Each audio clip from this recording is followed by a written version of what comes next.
நண்பர்கள் அனைவருக்கும் elite English அகாடமியின் வாழ்த்துக்கள். பிஜிடிஆர்பி ஆஸ்பிரண்ட்ஸ் எல்லாருக்குமே ரொம்ப மகிழ்ச்சியான செய்தி. ஜூலை 10, 2025 இன்னைக்கு டிஆர்பி நோட்டிஃபை பண்ணியிருக்கிறாங்க. மொத்த போஸ்டிங்ஸ் 1996. இதுல பேக்லாக் வேகன்சிஸ்ன்னு பார்த்தோம் அப்படின்னா 80.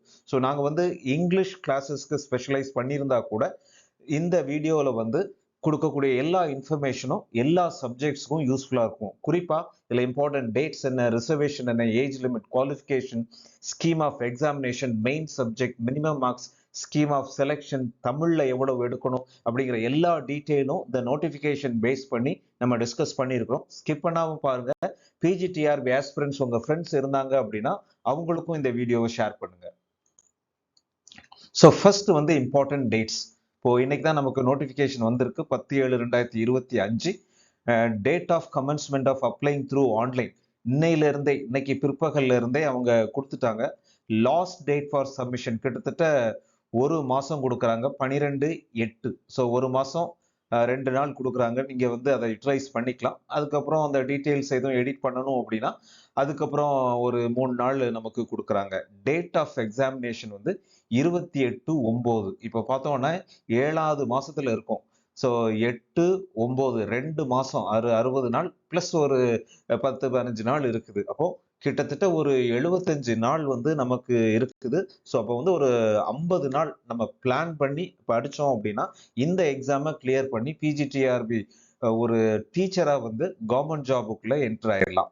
ஸோ அடுத்து ரிசர்வேஷன். இது ரொம்ப கேர்ஃபுல்லா பார்க்க வேண்டி இருக்குது. ஏன்னா vertical reservation communal reservation 69%. Government rules படி 69% கொடுக்குறாங்க. இதுல அடுத்து ஹரிசாண்டல் ரிசர்வேஷன் அப்படின்னு வரும்போது மொத்த கேண்டிடேட்ஸ்ல 30% விமன். அதனால விமன் கேண்டிடேட்ஸ்க்கு ஒரு எட்ஜ் இருக்கு அப்படிதான் சொல்லணும். அதுக்கப்புறம் மொத்த கேட்டகரியிலையுமே நமக்கு 20% தமிழ் மீடியத்துல படிச்சவங்களுக்கு இருக்கு. இதெல்லாம் இந்த ரீசெண்ட் டெவலப்மெண்ட்ஸ் தான். இது லாஸ்ட் எக்ஸாம்லயும் இருந்துச்சுன்னு நினைக்கிறேன். ஸோ 20% தமிழ் மீடியத்துல படிச்சவங்களுக்கு இருக்கு. இது போக இதுக்குள்ளேயே டிஃப்ரெண்ட்லி ஏபிள் பர்சன்ஸ்க்கு 4%. அதுக்கப்புறம் எக்ஸ்ட்ராடினரி ஸ்போர்ட்ஸ் அச்சீவ் பண்ணவங்களுக்கு 3% இதெல்லாம் இருக்குது. இது போக அந்த கிராஜுவேட் டீச்சர்ஸ் இருக்கிறாங்களா, ஏற்கனவே கவர்மெண்ட் ஸ்டாஃபா இருக்கிறவங்களுக்கு அதுக்கு சில கேட்டகரியில நமக்கு 50% ஆஃப் சப்ஸ்டாண்டிவ் வேகன்சிஸ் அப்படிங்கிற கேட்டகரி 1 அப்படிங்கிற இதுல ஒரு 50% கொடுக்குறாங்க. அது ஓப்பன் காம்படிஷன் கேட்டகரியில. அதுக்கப்புறம் மற்ற விஷயங்கள்லையும் இருக்குது. ரைட். இது ஒரு பக்கம் தான் ரிசர்வேஷன். அடுத்து ஏஜ் லிமிட். ஏற்கனவே ஏஜ்ல முன்னாடி ஒரு குழப்பம் வந்துச்சு. இப்போ பார்த்தோம் அப்படின்னா ஒரு ஜென்ரல் கேட்டகரி. ஸோ அதுக்கு ஜென்ரல் அண்ட் பிசி கேட்டகரிக்கு 53 வருஷம் தான். இது இந்த இப்போ என்னைக்கு 1/7/2025 அன்னைக்கு 53 இருந்துச்சு அப்படின்னா நம்ம 53க்கு உள்ள இருந்துச்சு அப்படின்னா நம்ம அப்ளை பண்ணலாம். அதே மாதிரி MBC, backward classes, schedule tribes, schedule caste இவங்க எல்லாத்துக்குமே நமக்கு 58 இயர்ஸ். ஏன்னா இப்போ ரிட்டையர்மெண்ட் ஏஜ் 60. அதனால 50 இயர்ஸ். 2 ஏஜ் ஞாபகம் வச்சுக்கோங்க.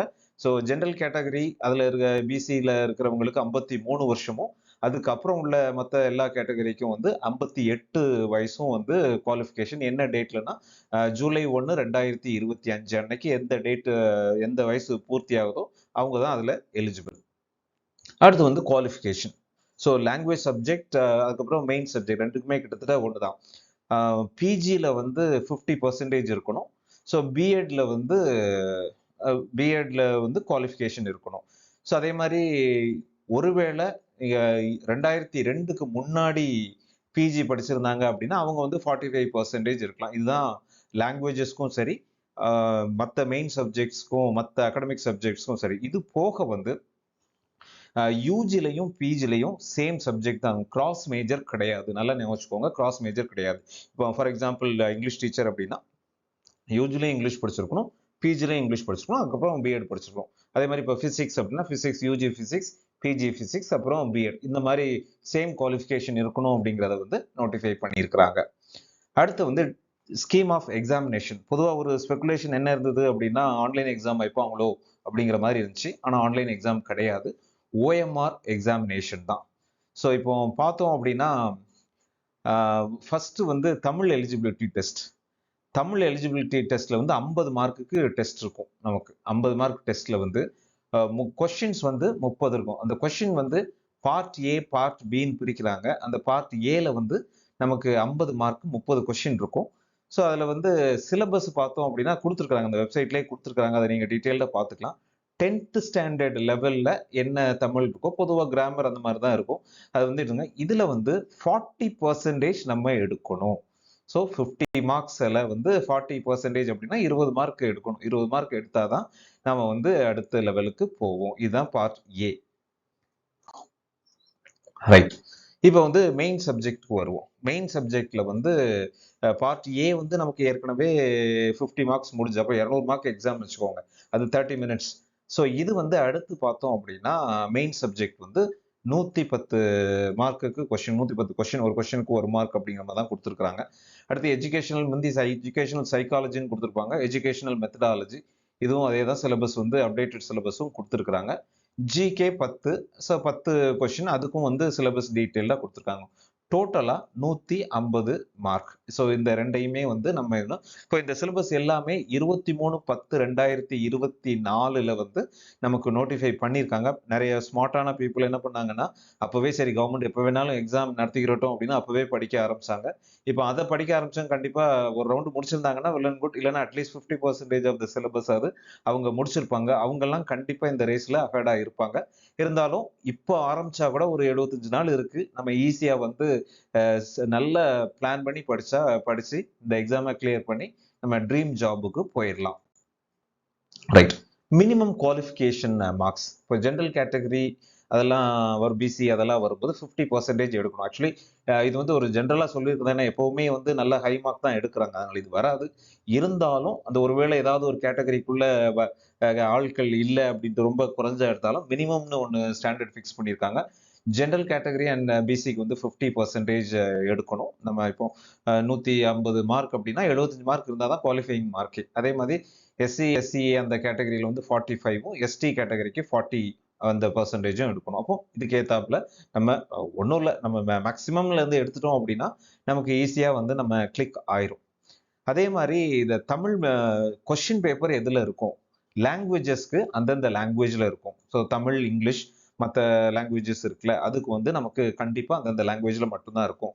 மற்ற சப்ஜெக்ட்ஸ் எல்லாத்துக்குமே பைலிங்குவலா இருக்கும், தமிழ்லையும் இருக்கும் இங்கிலீஷ்லையும் இருக்கும். ஆனால் பெட்டர் என்ன அப்படின்னா, நீங்க எந்த சப்ஜெக்ட்ல ப்ரொஃபிஷியண்டா, தமிழ்னா தமிழ் மட்டும் நீங்க அப்படி இது பண்ணணும், அப்பதான் உங்களுக்கு கொஞ்சம் இதா இருக்கும். இல்லை இங்கிலீஷ் அப்படி போட்டு, பெரும்பாலும் பிஜி வந்து எல்லாருமே இங்கிலீஷ் தான் படிச்சிருப்பீங்க மீடியம் ஆஃப் இன்ஸ்ட்ரக்ஷன், அதனால இங்கிலீஷ் கொஸ்டினை உள்வாங்கிறது ரொம்ப ஒரு பொருத்தமான விஷயமா இருக்கும்.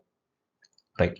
ஸோ அடுத்து செலெக்ஷன் எப்படி பண்றாங்க அப்படின்னு பார்த்தோம்னா, ஃபர்ஸ்ட் வந்து நீங்க பார்ட் ஏ இல்லை அந்த 40% மார்க் எடுத்தாதான் அடுத்த லெவலுக்கே போகும். ஒருவேளை ஃபார் எக்ஸாம்பிள் ஒருத்தர் ஒரு கெமிஸ்ட்ரி சப்ஜெக்ட்காரரு, கெமிஸ்ட்ரி சப்ஜெக்ட்ல 150க்கு 140 மார்க் எடுத்திருக்காரு. ஆனா வந்து தமிழ்ல வந்து 19% தான் எடுத்திருக்கிறாரு. அப்போ 50க்கு வந்து 20 கொஸ்டின் கரெக்டா போடணும், 20 மார்க்கு எடுக்கணும். ஆனா அவர் 19 மார்க் தான் எடுத்திருக்காரு அப்படின்னா அவர் எலிஜிபிள் கிடையாது. அதனால வந்து இந்த வருஷம் இது வரைக்கும் இல்லாம இந்த வருஷம் பிஜிடிஆர்பி எக்ஸாம்ல வந்து நம்ம கான்சென்ட்ரேட் பண்ண வேண்டிய இன்னொரு விஷயம் என்ன அப்படின்னா, நம்ம தமிழ் பேசிக் தமிழ் 10th ஸ்டாண்டர்ட் வரைக்கும் உள்ள கிராமர் அந்த விஷயங்கள்லாம் நம்ம பார்த்துக்கிட்டோம் அப்படின்னா நமக்கு ஈஸியா இருக்கும். அந்த ரிட்டன் எக்ஸாமினேஷன் வந்து அப்ஜெக்டிவ் டைப்ல தான் இருக்கும். ஏற்கனவே இது வந்து பார்ட் ஏ கிளியர் பண்ணாதான் பார்ட் பி திருத்தவே செய்வோம் அப்படின்ட்டு அதில் போட்டுக்கிறாங்க. அடுத்து ஃபைனலா வந்து சர்டிபிகேட் வெரிஃபிகேஷன், இதுதான் உங்களுக்கு ப்ராசஸ். டியர் ஃப்ரெண்ட்ஸ், இந்த வீடியோ வந்து உங்களுக்கு ரொம்ப யூஸ்ஃபுல்லாக இருந்திருக்கும்னு நம்புகிறோம். ஸோ எங்களை பொறுத்த வரைக்கும் elite English academy it is known for English subject. Last time exam நடக்கும்போது எங்கள் அகாடமியில இருந்து மட்டும் 37 பேர் ரெக்ரூட் ஆகி கவர்மெண்ட் ஜாபுக்கு போனாங்க. ஸோ இந்த வருஷமும் கண்டிப்பாக எங்களுடைய பிளான் படி பார்த்தோம் அப்படின்னா ஒரு 10% ஸ்டூடெண்ட்ஸ் கண்டிப்பாக எங்கள் அகாடமிலேருந்து போவாங்க. ஒருவேளை இந்த அகாடமியில் ஜாயின் பண்ணால் யூஸ்ஃபுல்லாக இருக்கும்னு நினச்சிங்க அப்படின்னா feel free to call us in the given number. Thank you. All the best. Have a nice day.